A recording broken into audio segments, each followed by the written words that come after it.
நடைப்பயணம் என்ற பெயரில் பொதுமக்களை ஏமாற்றி நாடகம் நடத்தி வரும் ஸ்டாலின் காஞ்சிபுரத்தில் நெசவாளர்களை அவமானப்படுத்திய சம்பவம் அவர்களிடையே கடும் கொந்தளிப்பை ஏற்படுத்தியுள்ளது.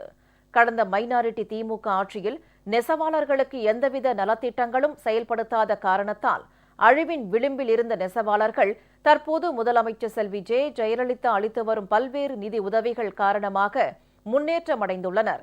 இதனால் முதலமைச்சர் செல்வி ஜெயலலிதாவுக்கு நெசவாளர்களிடையே அமோக வரவேற்பு கிடைத்து வருகிறது. இதனை பொறுத்துக் கொள்ள முடியாத திமுகவினர் நெசவாளர்களிடம் குறை கேட்பதாக நாடகம் நடத்தி ஸ்டாலினை காஞ்சிபுரத்திற்கு அழைத்து வந்திருந்தனர். அப்போது நெசவாளர்களை அவமதிக்கும் விதமாக ஸ்டாலின் நடந்து கொண்டது அவர்களிடையே கொந்தளிப்பை ஏற்படுத்தியுள்ளது. இதற்கு நெசவாளர்கள் கடும் கண்டனம் தெரிவித்துள்ளனர். நமக்கு நாமேன்னு சொல்லிக்கின்னு ஊர் ஊராக சுற்றி வர இந்த ஸ்டாலின் இன்னைக்கு பட்டுக்கு பெயர் போன காஞ்சிபுரத்தில் எங்களை மாதிரி இருக்கிற நெசவாளிகளை குறை கேட்குறேன்னு சொல்லிட்டு ஒரு சாதாரண கல்யாண மண்டபத்தில் வச்சு உங்களுடைய குறைகளை கேட்குறேன்னு சொல்லிட்டு பேசுகிறாரு. அதுவே வசதி படைத்த பட்டு முதலாளிகளை ஒரு நட்சத்திர ஹோட்டலில் விருந்து வச்சு கூப்பிட்டு பேசுகிறாரு.